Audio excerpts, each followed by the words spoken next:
Kerja bench work, kerja-kerja tangan. Kita buat sikit.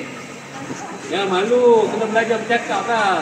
Di dalam mention Budak-budak kita selalu tak boleh bercakap. dalam mention ni kan kali kita orang akan ambil plan mic steel tu dan kita orang akan potong di atas alat tu yang dinamakan bandsaw. So selepas kita orang potong, kita orang akan ukur menggunakan ini kaliber. Kan? Kita orang akan potong menggunakan gergaji, menggunakan tangan lah kan, menggunakan manual. Selepas tu kami kalau kami selama ni itu adalah dalam proses pacing. Kami ingin meratakan untuk mendapat ukuran yang betul lah, macam ukuran ni dah kata satu ni dalam dari sini ke sini 80, 80, jadi ke sini 50. So kita orang akan dapat ukuran dia macam tu lah.